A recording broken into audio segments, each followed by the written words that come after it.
I'm very proud of African American unemployment stands at the lowest rate ever recorded.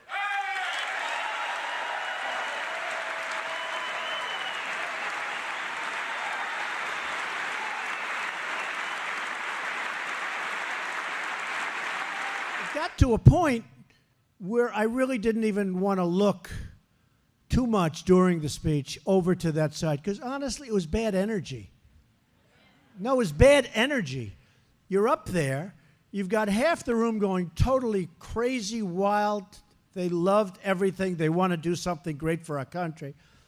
And you have the other side, even on positive news, really positive news like that, they were like death and un-American. Un-American. Somebody said treasonous. I mean, yeah, I guess why not? You know. Can we call that treason? Why not? I mean, they certainly didn't seem to love our country very much. But you look at that, and it's really very, very sad. We're one team, one people, and one family, and we're saluting one great American flag. And everybody stood up yesterday. There was nobody kneeling at the beginning of the Super Bowl. We've made a lot of improvement, haven't we? That's a big improvement. And on top of that, it was a good game. So a lot of good things happened. But there was no kneeling before that Super Bowl. Umbrella. She's up. Whole nother level of shit you can't even understand. What is good, my people? We are live back again with another episode of The Forecast. So out in LA, a 16-year-old brother by the name of Anthony Weber was shot by LAPD several times and killed. So let's go back and see how this 16-year-old brother can make the police fear for their lives and leave them with no other choice but to shoot him. Tensions are very high in South Los Angeles this morning. And that's where a deputy-involved shooting ended in the death of a 16-year-old boy. CBS 2's Jasmine Veal is live on 107th Street with details. Jasmine? Yeah, Jeff and Sharon, right behind me, this is where that 16-year-old boy was shot and killed by sheriff deputies in the doorway of that apartment building where you now see some candles have been placed. They said he had a gun, even though no weapon has been found, and tensions escalated between deputies and this community last night. He's laying on his back. And one woman there heard screaming her son is dead. Emotions were running very high. Another man detained after yelling and facing off with those deputies. This was the chaotic scene hours after the 16-year-old was shot and killed. Now, the sheriff's department says they got a call that a teenager was pointing a gun at a driver in this area around 8 p.m. Well, when deputies arrived, they spotted the 16-year-old matching that description and said that they also saw a handgun tucked into his pants. Well, they began to chase him down the street, 107th. Well, investigators say he turned around at one point, and that's when deputies shot him multiple times. It's unclear if he was actually ever pointing a gun at them, but neighbors say they do not believe he ever had a weapon because they only heard deputies fire. The gunshots were so loud, it felt as if someone was banging on my door. And 8 to 9 loud, very murderous, direct shots. Bah, bah, bah, bah, bah, bah, bah, bah. Very, very, it was terrible. It was terrible. And this kid was murdered without a trial. And this could have been me. And a lot of these neighbors, Jeff and Sharon, also very upset because they said the 16-year-old's body was laying there for hours uncovered in plain sight for everyone to see. Again, no weapon has been found. The 16-year-old boy shot and killed by sheriff deputies. Multiple independent investigations are underway, including with the DA's office and the Office of the Inspector General. So the LAPD says they got a call from somebody to report that somebody was pointing a gun at their car and he thought he was going to get shot. Now, if you'll pay attention, you'll notice that when the police have something that benefits them, they'll release it right away. They have no problem. Like in this case, they actually released parts of the 911 call, which the police rarely do. But when it benefits them, they have no problem putting it out. A question tonight's around the death of a teenage father in South LA. Deputies say they had to open fire, killing him. CBS 2's Tom Waits shows us his mother and neighbors have a different story. The sheriff's department says they tried to end this peacefully, but the 16-year-old turned on them with a weapon. His mother and other witnesses say that is simply not true. Anthony Weber's photos are mounted in the courtyard near the spot where he was shot and killed. The 16-year-old, who was the father of a 9-month-old baby, was gunned down by LA County Sheriff's deputies. Weber's mother says her son was an innocent victim. That my son was a good son. He was a great brother. He had the biggest heart. He was a wonderful father. He has a 9-month-old daughter, Violet, that lights up every time he walked in the room. Weber was shot after deputies came here to 107th and Budlong after they received a 911 call about a man pointing a gun at someone. The sheriff released a recording of the call. The caller's voice is disguised. And he just came out with his gun pointed at the car. What kind of gun was it? I just know it was a handgun. What color? Black. When deputies got to the scene, they say they confronted Weber, who matched the description given by the 911 caller. They say Weber ignored their commands and was armed. And during a foot chase, they say he turned toward them. Deputies opened fire. After the shooting, no weapon was found. Deputies saw a gun when the shooting occurred, and then with the 30 to 40 people that came out of the apartment complex, they were trying to maintain security of that, and they believe that at some point somebody reached in and may have taken the gun. People who say they saw the shooting tell us Weber was unarmed. You think he had no shirt on, so you could clearly see his waist? He didn't deserve this. He don't have that kind of heart. Sheriff's investigators say the 16-year-old was also a known gang member. As for the investigation into how this all unfolded, it remains ongoing. So the LAPD said when they got there, they saw Anthony and he fit the description, which was a black man wearing a black t-shirt and jeans. Now, I don't know how many black men were wearing black t-shirts and jeans in LA at the time, but they saw Anthony first. But according to witnesses and the people who were with Anthony Weber at the time, they said he didn't even have a shirt on, so he didn't even fit the description. Now, the police said he did have a shirt on, and the paramedics cut it off after they shot him. But he fit the description, so they approached him and they told him to stop, but they claimed he took off running. Police Captain Chris Bergner said they saw a gun tucked in his waistband. The LAPD said he ran into an apartment complex courtyard and then he turned around and grabbed at his waistband. And that, of course, forced the police to shoot at him 10 times. They didn't say how many times he was hit, but he was hit at least several times. Now, the police said they found one witness to back up their story. Now, they never showed this witness. It probably was another cop who was at the scene. But every witness that you do see contradicts the police story. A South LA teen is shot dead by sheriff's deputies. The department says he was a known gang member with a gun. People in the neighborhood tell a completely different story. CBS 2's Dave Lopez is live with both sides of the story. Dave. Pat, about the only thing that the people who were there and the deputies agree on is that this 16-year-old was shot and killed by deputies. Now, as you just said, the deputy said he had a gun and that he was apparently going for it when he was shot. People who know him and people who said they were there tell a much different version, that he didn't have a gun, he didn't even have a shirt on. Deputies saw a gun when the shooting occurred, and then with the 30 to 40 people that came out of the apartment complex, they were trying to maintain security of that, and they believe that at some point somebody reached in and may have taken the gun. And detectives say that's why a gun wasn't found at the scene.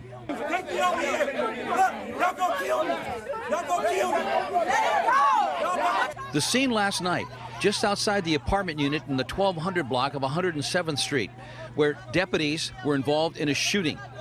Dead, a 16-year-old, identified by friends and the coroner's office as A.J. Weber. Everyone in this neighborhood calls him AJ. Yeah, I heard him say freeze, yeah. The cop said freeze. They say freeze, And then what AJ do then? He just turned. He turned right. He didn't know cops was in there. He told me his name is Terry. He said he and AJ had just watched the Super Bowl. AJ, he said, didn't have on a shirt. They were smoking on the sidewalk when AJ said, I'm a little cold. I'm going to go to the apartment just up the street and get my sweatshirt. If I take my shirt off right here, could you see something concealed? Nah, you can't. There's no way in hell. Yeah, he had no shirt on. And Terry insisted AJ did not have a gun. And he said without a shirt on, there's no way he could even hide a gun. He had no shirt on, so you could clearly see his waist. Is he a good kid? I mean, he had a juvenile background, but it wasn't bad. Like, he's been off probation for a year. He's been doing good. He has a little girl. I saw the police shoot at him for no reason. You said they were going in there because they had a search warrant? Yes, they had a search warrant. I didn't know what was going on and stuff, but they were like stepped to the side and they just started shooting at him. Oh, what did they tell you they had a search warrant for? They didn't give me no information. All they said was that they had a search warrant to go in and check out the place. The subject, who we can't identify due to his age, is known as a local gang member in the area. A picture of AJ with his daughter is at the memorial, the scene where he died. All of this, the candles, the whiskey bottles, the loud music, that's all a tribute to AJ. I am told that he ran into somewhere in this area. The deputies were already here. Now, someone says one of the deputies yelled out, "Freeze." This is their story. AJ then turned without a shirt, and as he turned, that's when they opened fire. That's how one man describes what he heard. As for being shirtless, I can tell you it's not true. He did have a shirt on, and it was cut away by medical aid that was being rendered to him. now detectives say they were in that area in the first place because of a 911 call from a man in a car who said that someone pointed a gun at him. Now, even though no gun was ever found, the police captain claims that about 30 or 40 people came outside when they heard the shooting, and somebody came and just took the gun off of his body. Now, I don't know what kind of police wouldn't secure a gun when there's like 30 or 40 people outside, but they just left his body and the gun unguarded. Now, even though there is supposed to be an investigation going on, the police are already defending each other. They are already justifying this murder. Do you understand that there are things that we're 3 days into this investigation? 3 days into this investigation. Now at 10, tensions boiled over tonight at a sheriff's meeting to discuss the shooting death of a 16-year-old. Anthony Weber was shot and killed by LA County Sheriff's deputies during a foot chase Sunday night. KCAL 9's Tom Waite is live at the Hall of Justice to show us why things got so heated there. Tom? And Andrea, as you can see in that little bit of video, it was a very intense meeting. The family of this 16-year-old says the bottom line is this shooting was not justified, but the sheriff's department is trying to plead their case.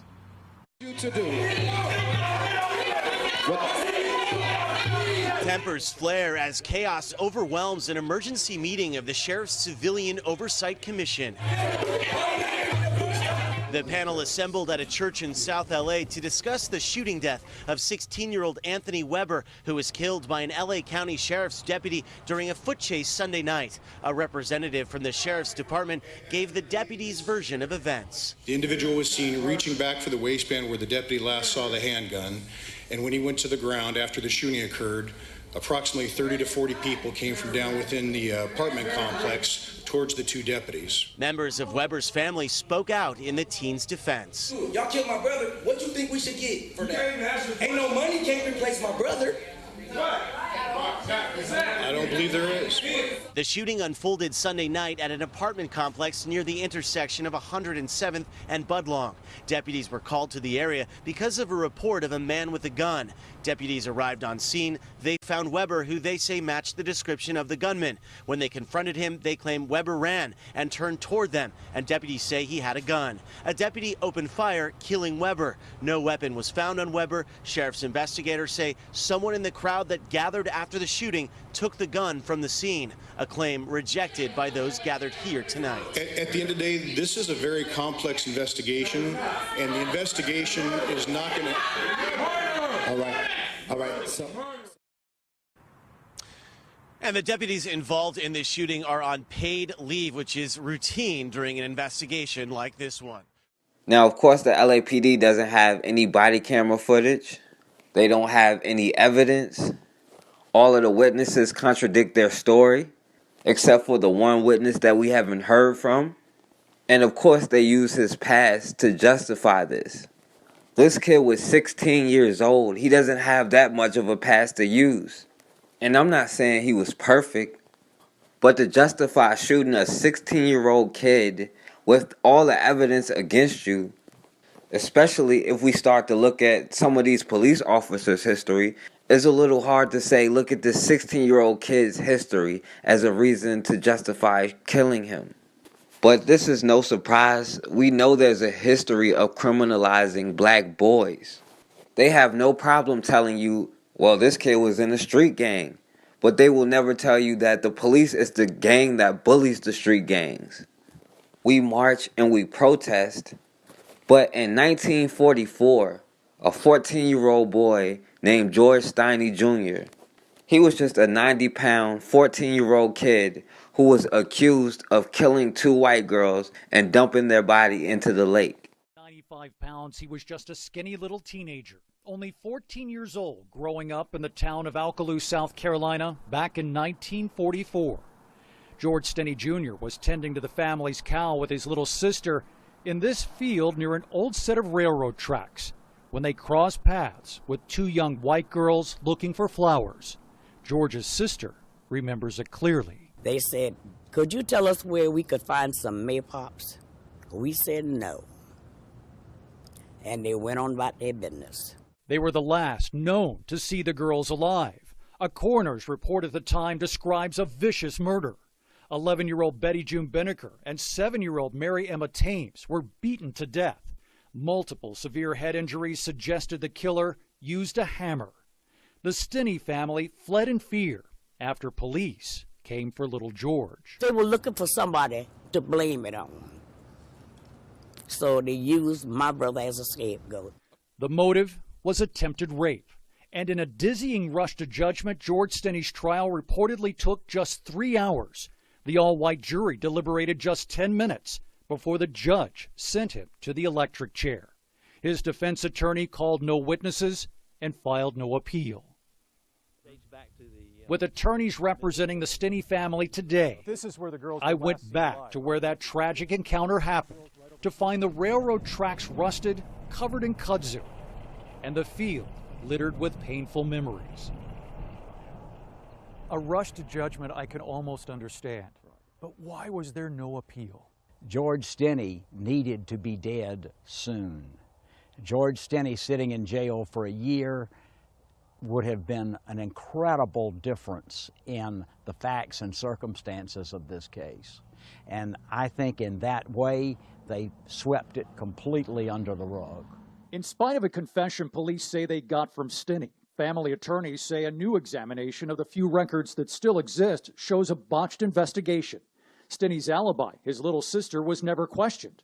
There was no evidence of attempted rape, no evidence of blood on Stinney's clothing, and no murder weapon consistent with the wounds found on the girls.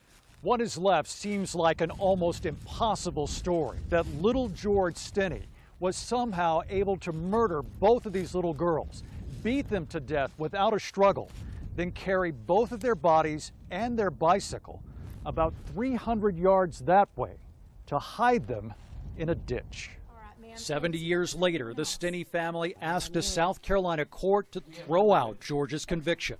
All of the authorities from that era are gone, along with most of the court records.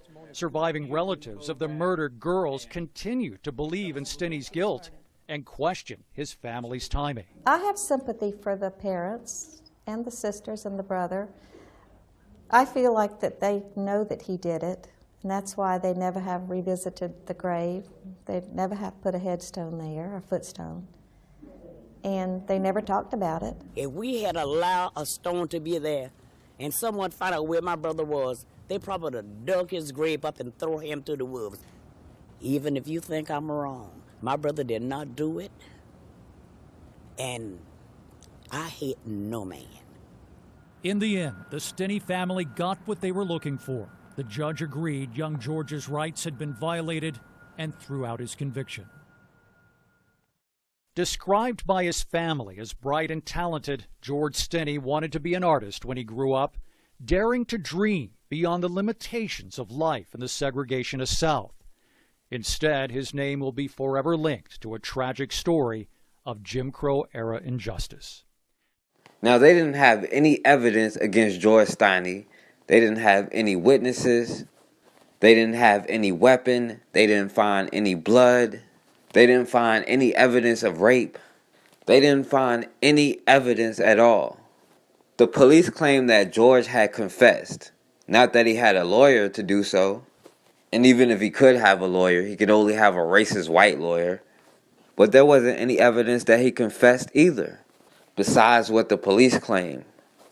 George Stinney Jr. himself said he didn't confess, which his cellmate came out 70 years later and said.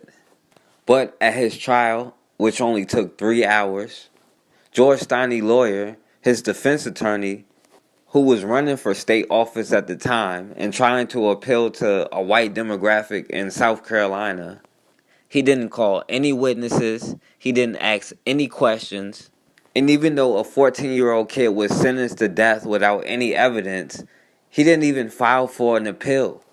George Stinney's family wasn't even allowed into the courtroom. It was 1944 and still segregation, and blacks weren't allowed. His family actually did get to see him one time from the time he was arrested to the time he was put to death. But it only took an all-white jury 10 minutes to convict him and sentence him to the electric chair. His family even tried to appeal themselves, but Governor Olin Johnson said George had killed the smaller girl to rape the older girl, then he killed her and raped the dead body. He said 20 minutes later he tried to rape it again, but the body was too cold. Now, mind you, they didn't have any evidence for any of this. They claimed it was from the so-called confession, but they executed George Stinney as fast as they could. He was so small he didn't even fit in the electric chair, and they made him sit on his Bible just so he could fit in the electric chair. Then in 2014, 70 years after he was murdered, a judge finally vacated him of his murder charges. They didn't clear him, just vacated him of the charges, saying that giving a 14-year-old the death penalty was cruel and unusual punishment and a violation of his rights, even though at the time they did not have civil rights. But 70 years later, they can admit his 8th Amendment rights were violated.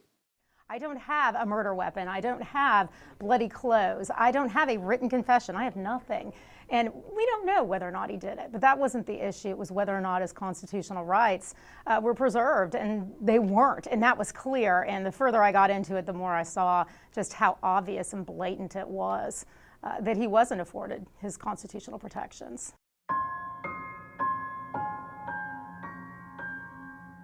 Judge Carmen Mullen is now a permanent part of our state's history that dates back to a time when the color of your skin was more likely to determine your guilt or innocence.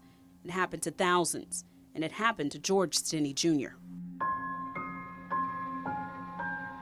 One of the most shocking things in the George Stinney case is he was tried by a jury of 12 white men. That certainly is not a jury of his peers. That's certainly not a cross-section of Clarendon County at the time, which was half African-American, half white. And here we have an all-white jury with his family not being even allowed into the courtroom. These train tracks divide the small community of Alkaloo, and 7 decades later, the town is still split over whether or not George Stinney Jr. was responsible for those murders.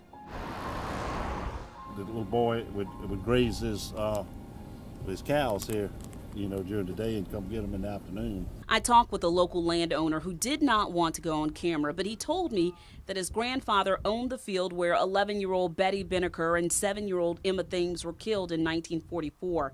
That land has been passed on to him, along with stories of George Stinney's guilt. People in this county and the town of Alkaloo were 99.9% certain that they had the right person. George Stinney was only 14 years old. He weighed less than 100 pounds and was 5'1" when he was accused of the murders. It took jurors 10 minutes to convict him, and 3 months after his trial, he was taken from Clarendon County to Columbia and executed in the electric chair.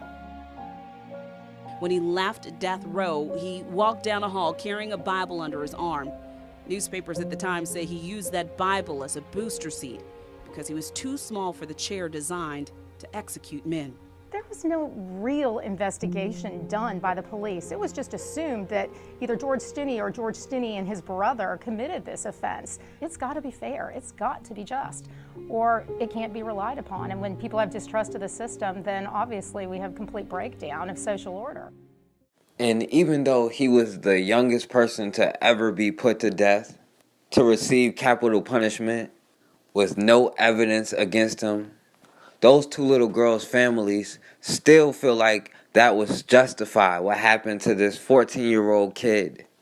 There was somebody who even confessed to the murders on their deathbed, a white man who had a history of hurting children. And according to the story, one of their family members was on this lynch mob looking for this 14-year-old kid, George Stinney. But the family and half of this town still justifies it. If something happens to one of their children, they solve that issue right away. George Stinney Jr. was put to death in 1944. Anthony Weber, a 16-year-old kid, was shot right after the Super Bowl. No evidence, cops still investigating themselves. We are still subject to their laws and their penalties, and they are not subject to ours. At some point, we're going to have to start responding with the same urgency that they have to maintain their position, or else this will continue to happen to our children. Anger over a third deputy-involved shooting this week. And this time, LA County Sheriff's deputies shot and killed a man in East LA. They say he got in one of their patrol cars and tried to run them down. CBS 2's Dave Lopez is live in South LA, where an emergency town hall meeting is about to begin. Dave? Well, the name of this church is the New Congregational Baptist Church on 112th and Vermont, and in just about a half hour from now, this room is expected to be filled. They are going to have a meeting here, an old-fashioned town hall meeting, to air out the complaints, air out the differences. The three shootings that have taken place all have different circumstances, but the one that has touched the nerve in this community is the one that involved a 16-year-old boy. A bullet-riddled sheriff's squad car. Detectives say a man tried to steal that car, drove toward a deputy who opened fire, hitting and killing the man. Also, a man, described as a gang member, approaches a deputy, something in his hand. He is shot and wounded. And a 16-year-old, deputy said he was armed, is shot and killed in a deputy-involved shooting. 3 shootings since Sunday night. Of the 3 shootings, by far the most controversial, the shooting death of A.J. Weber, the 16-year-old, father of a 9-month-old baby, from South LA. He has a 9-month-old daughter, Violet, that lights up every time he walked in the room. Comments from his heartbroken mother. And this from people who are simply angry over what happened. We tired of being tired. So we got to sit down and we got to air it out. And that's exactly what's going to happen tonight. A town hall meeting in South LA called for by the Sheriff's Civilian Oversight Commission, and it will be attended by top brass of the Sheriff's Department. Tonight's meeting, you're hoping the number one thing to accomplish is what? Honesty and transparency. We will answer questions as best we can tonight, understanding that this is a multi-layered approach. Meaning there are 3 separate investigations looking into the shooting death of A.J. Weber. Chief Joseph Gooden said the angry crowd that gathered right after the shooting was dispersed in an hour. And he said it doesn't represent the feelings of the entire community. I can say that is just a small percentage of folks at that moment in time, and rightfully so, because they don't know the facts. They were upset. Detectives say the 16-year-old had a gun, but no gun was found. Where'd it go? The theory from detectives is that someone from the angry crowd took it. Those are the facts. Those facts could change, and to change to what degree at this moment in time, we just don't know. Tonight you're expecting a calm, cool heads to prevail. That's my hope. Well, the commission and the sheriff's brass obviously does not expect any miracle cures here tonight. They just want to be able to lay out the facts, address the people, and give them a chance to respond in an open forum, hopefully in a quiet, dignified way. The 16-year-old worked part-time right here at this recycling center. His father owns it, and that father says his son did not have a gun on him the night he was shot and killed. It didn't take long for John Weber to show us his family.